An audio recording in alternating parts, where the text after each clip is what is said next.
Hello, hello. Welcome to part 2 of the Easel series.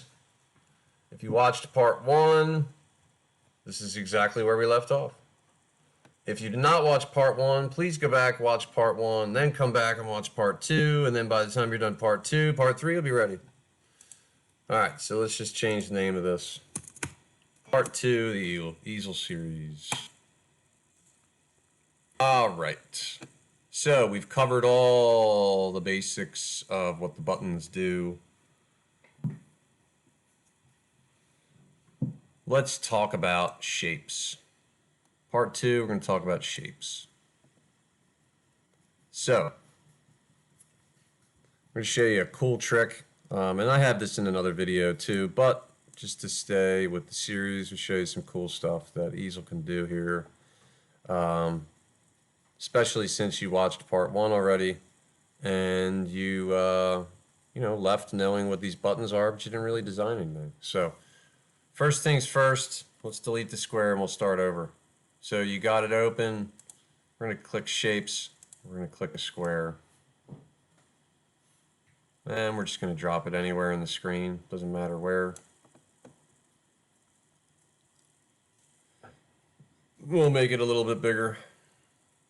Actually, we'll talk about sizes. All right, so square. Let's make the square 3 inches. So while the square is highlighted, you got your little box that pops up under shape. Width, we're going to type a 3 in there. Height, type a 3 in there, and click out of it. And now the square is 3 inches by 3 inches. All right, so we got that one. Now we're going to grab a circle. Let's just drag it to the bottom left corner of that. And then we'll take a triangle and we'll drag that right towards the middle of the circle. And then we'll grab a star. And let's put the star right around here. All right. So now we've got all 4 shapes. They're kind of touching each other. I'm going to show you something. So if you drag across just to highlight them all, if you're computer savvy, you could also hit Control and hold Control and hit A. Highlight them all. So now we've got them all highlighted. We're going to go over to Cut. Go down to Cut Path. And we're going to change it to Cut on Shape. So now what we should see is a bunch of like outlines. All right, and you can see they're all interlocking. Now, while they're all highlighted, if I right click, and go to where it says Combine, just like that, we now have 4 shapes that are all together. Takes an outline of all the shapes we just did. All right.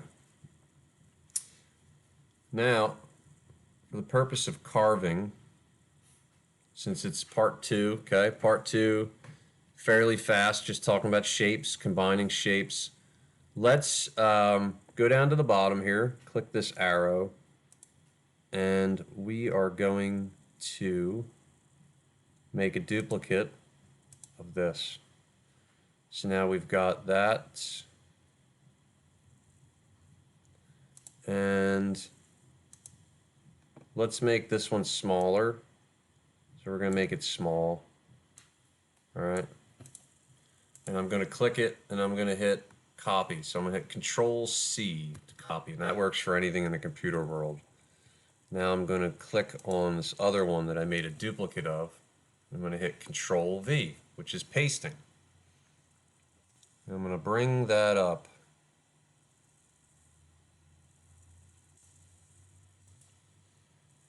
Now I'm going to get rid of this second design here. Just going to delete it. Click the arrow, hit delete. All right, we're going to go back to this one. Now, the reason I'm showing you this is because this is pretty much what I do when I make flags. If you haven't watched any of my flag design videos, by the way, I have a few I put in there where I share, if you remember from part 1, sharing the project. I usually put a link in the description where you can open it and download yourself a copy of that. All right, so we have these 2 shapes, same exact shapes, One's smaller, one's bigger. But what we want to do is we want to V-carve this shape right where it is, and then we want to cut this shape out completely. But you can't do that in Easel. You can't set two different bits to cut it out, right? So what I want to do here is, because we have to do two tool paths, right? We've got to do a V-carve tool path, and then we're going to do a cutout of this one. So now what I'm going to do is I'm going to make a duplicate of this one. So now what I have is I have the same exact design in two different layers per se, but they're in the exact location. That they're both in the same exact X and Y location.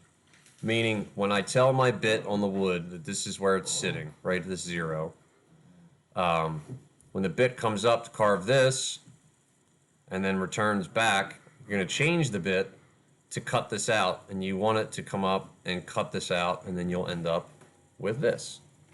So now we made a duplicate.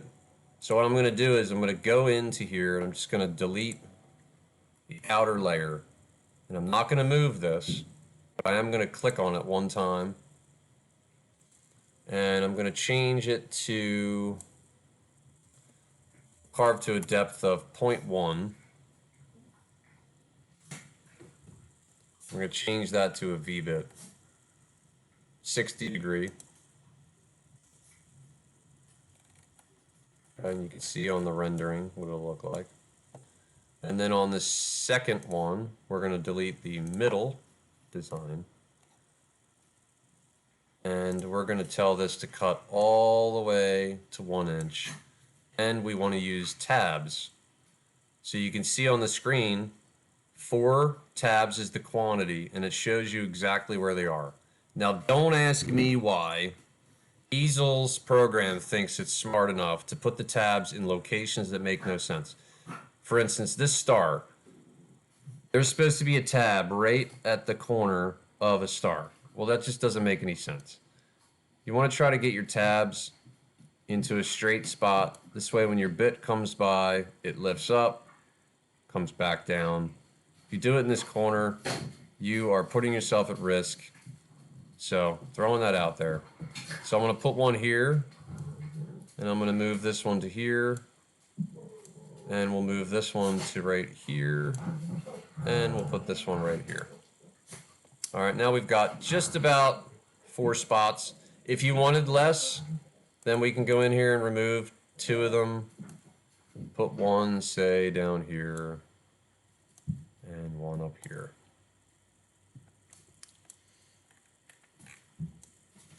Now notice on the rendering it does not show you that, but I will tell you when it cuts, this will cut out. And this is showing you the length of the tab is going to be 1/4 inch, so it's going to be 1/4 inch this way, and then the height of it's only 0.08. So if you wanted the height of the tab to be taller, you could change that.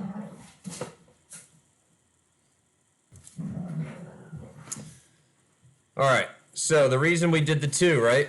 We got the 1/8 bit, we got the 60 degree V bit. We're going to go up to general settings, and I'm going to download the code, and you're going to see what's going to happen for me. It's going to tell me that I do not have it. I'm using a free version. I canceled it a year ago.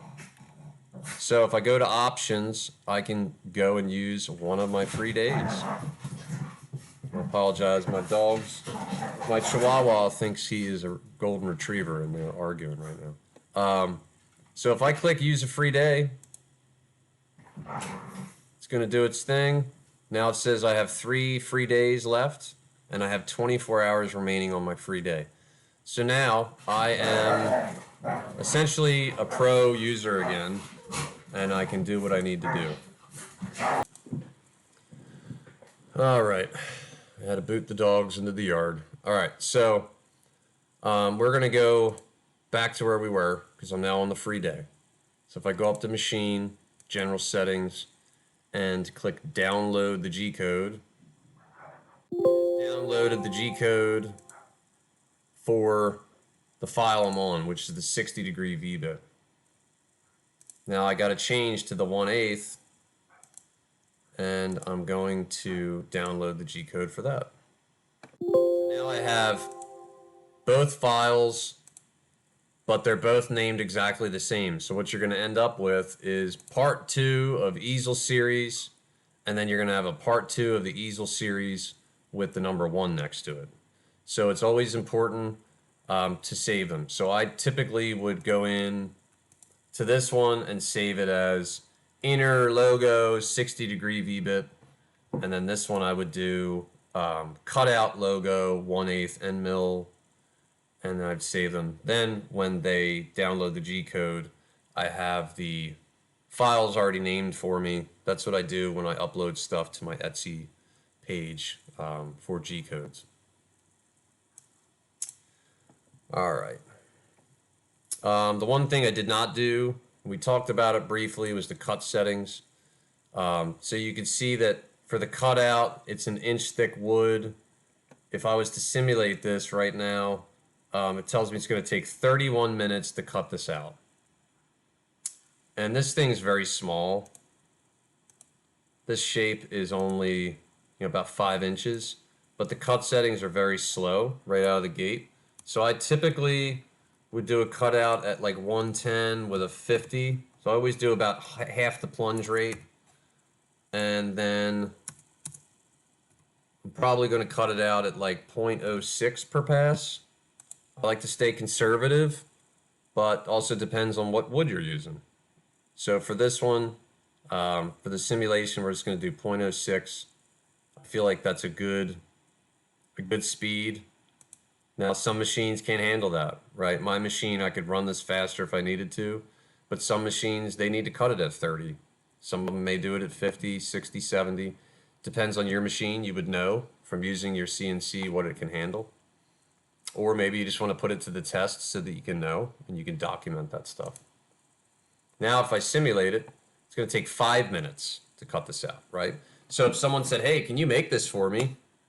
And you do that and you don't catch the speed change, you might be like, wow, this is going to take 30 minutes and this person wants 10 of these. So 10 times 30 minutes, right? Do the math. It's going to be taking quite a few hours to finish. Not to mention this one, when we simulated that, it was 2 minutes.